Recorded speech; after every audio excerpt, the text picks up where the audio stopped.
Hi. Hello. నమస్తే అందరికి. Welcome to my channel. ఇప్పుడు మనం చెప్పుకోబోతున్న story 'my bad boy' episode 298. Story చదివే ముందు ఛానల్‌ని తప్పకుండా కొత్త వాళ్ళందరూ సబ్స్క్రైబ్ చేసి, లైక్ చేసి, షేర్ చేయండి. అలాగే బెల్ ఐకాన్ ఆన్‌లో పెట్టుకోండి. స్టోరీస్ మీకు ముందుగానే చదవాలి అని అనుకుంటే, ఇంట్రెస్ట్ ఉంటే మెంబర్‌షిప్ తీసుకోండి. "ఆకలవుతుంది జీవన్ గారు. మీరు త్వరగా రండి" అని సారిక చెప్పడంతో, జీవన్ కూడా త్వరగా ఫ్రెష్ అయ్యి రాగానే ఇద్దరూ కలిసి కిందికి వెళ్లారు.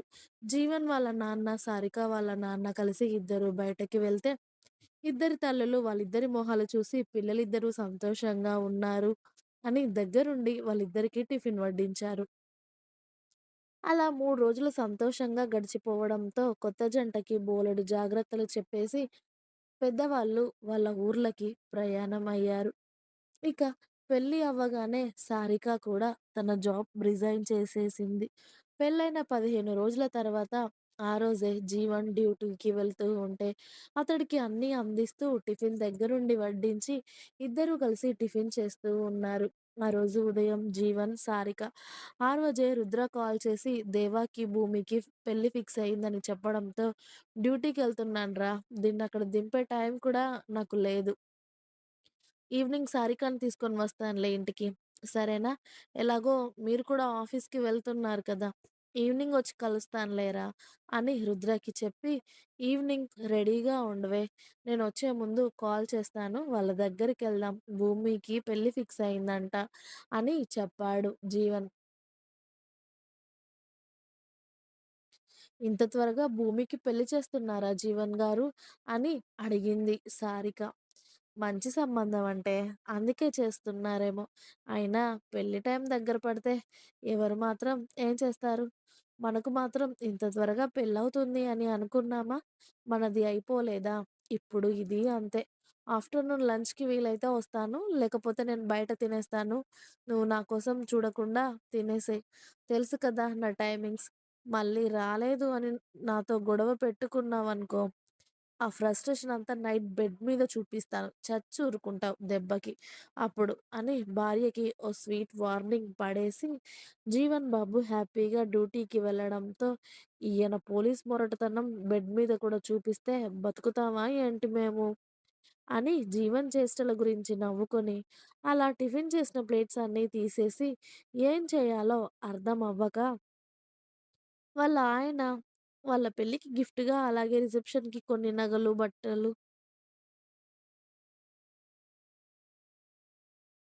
అన్నీ కూడా ఇంకా ఏమీ సర్దకపోవడంతో ఆమె నగలన్నీ తీసి చక్కగా సర్దుకుంటూ ఉంటుంది. నగలు, కొత్త బట్టలు అన్నీ జీవనొచ్చే వరకు.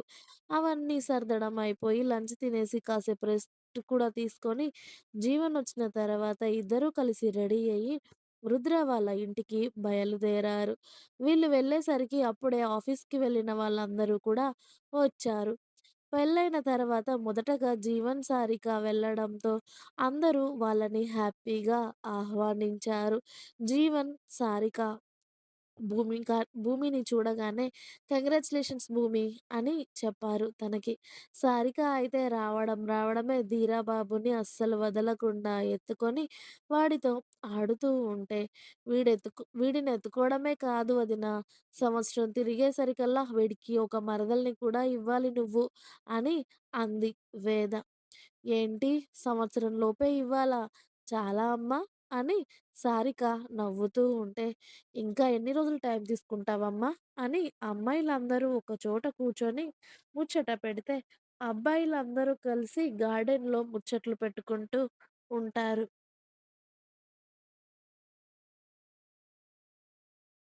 దేవా గురించి అన్నీ అడిగి తెలుసుకుంటూ ఉంటాడు జీవన్ రుద్ర దగ్గర.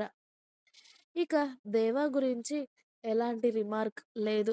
అలాగే వీళ్ళ లవ్ స్టోరీ కూడా కాస్త రుద్ర చెప్పడం ఇక ఓకే అని అనుకున్నాడు జీవన్ బాబు. అలా దేవభూమి ఎంగేజ్‌మెంట్ వారం రోజుల్లోనే ఉండడంతో అందరూ ఏర్పాట్లెక్కడ చేయాలి అని ఆలోచిస్తూ ఉన్నారు. ఆల్రెడీ జస్వా గాడి వల్ల ప్రాబ్లమ్ ఏదైనా ఉంటుంది అని బయట వద్దు అని చెప్పి వాళ్ళ ఎంగేజ్‌మెంట్ ఇంట్లోనే జరగాలి అని రుద్ర చెప్పడంతో ఏర్పాట్లన్నీ చూసుకుంటూ ఉన్నారు ముగ్గురు అన్నదమ్ముళ్ళు. భూమికి వాళ్ళ అమ్మ, నాన్న గుర్తొచ్చిన ప్రతిసారి, "నీకు మేమున్నాంరా తల్లి" అని ప్రతి ఒక్కరూ తనకి అండగా నిలవడంతో, ఇన్ని రోజులు ఈ ఫ్యామిలీకి దూరంగా ఉన్నందుకు, ఈ ఫ్యామిలీని మిస్ అయినందుకు చాలా బాధపడుతూ ఉంటుంది భూమి. నిజంగా వాళ్ళకి నన్ను దూరం చేసి, "మీరు చాలా పెద్ద తప్పు చేశారు డాడీ."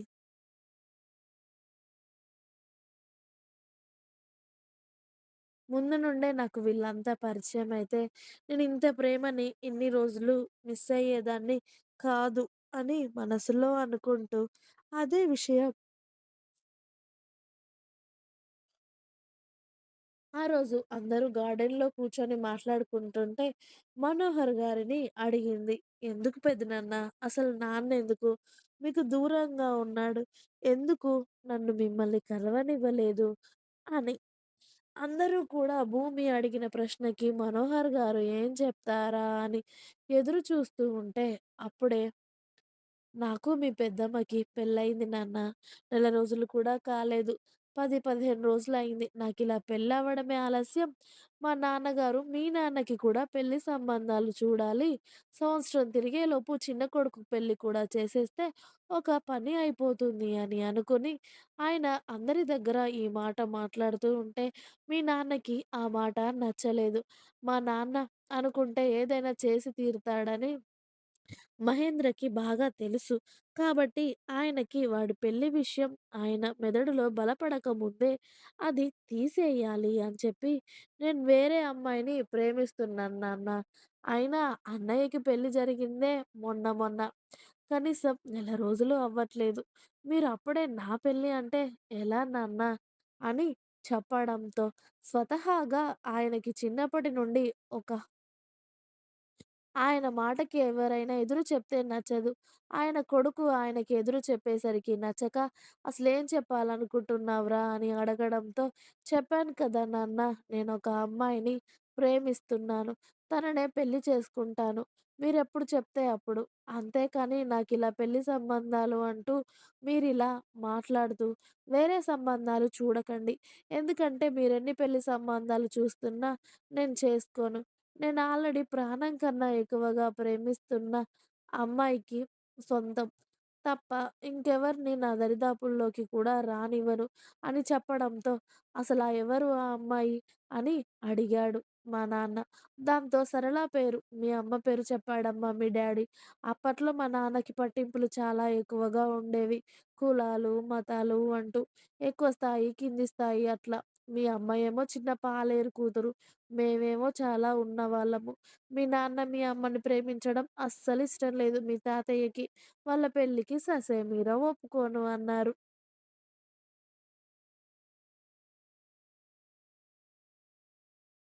పైగా మహేంద్ర సరళని ప్రేమించినందుకు వాళ్ళ కుటుంబాన్ని ఊర్లో నుండి వెలివేశారు. నా కొడుకుని వలలో వేసుకుంది అది ఇది అని చెప్పి.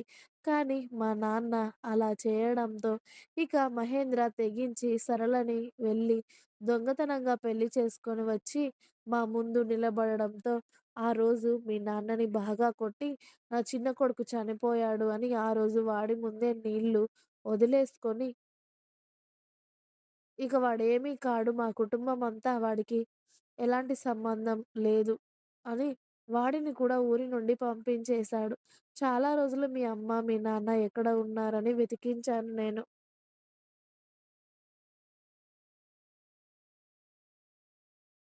కానీ అలా మీ నాన్నని వెతకడం కానీ, వాడితో మాట్లాడడం గాని చేస్తే, ఆయన చచ్చినంత ఒట్టే అని ఆయన మీదొట్టేసుకొని నా చేతులు, కాళ్ళు కట్టేశారు. ఆయన ఉన్నంత వరకు నేను వెతకలేదు మహేంద్రని. కానీ ఆయన పోయాక చాలా వెతికాను. స్టేట్స్‌లో ఎక్కడో ఉన్నారని తెలిసింది. నేను మీరెక్కడున్నారో అక్కడ వరకు వచ్చాను కూడా ఒకసారి. కానీ మీ నాన్న కఠినంగా వేరే వాళ్ళతో మాట్లాడి పంపించాడు. ఊర్లో నుండే మనుషుల నుండి వెలివేసిన వాళ్ళతో నేను మాట్లాడాలి అని అనుకోవట్లేదు. ఈసారి ఎవరైనా నన్ను కలవడానికొస్తే మమ్మల్ని చంపుకు తిన్నట్టే. మీరు వద్దంటేనే కదా మేము వచ్చి ఎక్కడో ఒక చోట సుఖంగా బతుకుతున్నాము. మళ్ళీ ఎందుకు మమ్మల్ని ఇలా పీడిస్తున్నారు అని అటు మీ నాన్న, మా నాన్న నా చేతులు కట్టేసి మిమ్మల్ని నా దగ్గరికి రానివ్వకుండా, దగ్గరికి తీసుకోనివ్వకుండా చేశారు. ఆఖరికి వాడు దూరమైతే తప్ప నువ్వు మా దగ్గరికి రాలేదు" అని మనోహర్ గారు కన్నీళ్లతో చెప్తూ ఉంటే, అదంతా విన్న వాళ్ళందరికీ చాలా బాధగా అనిపిస్తూ ఉంటుంది. ఇంకా ఉంది. మీకు నా స్టోరీస్ నచ్చినట్టయితే ప్లీజ్ లైక్ చేయండి, షేర్ చేయండి. అలాగే ఛానెల్ తప్పకుండా కొత్త వాళ్ళందరూ సబ్స్క్రైబ్ చేయండి. Please subscribe my channel. Thanks for watching my video. By by. Please like, share and subscribe.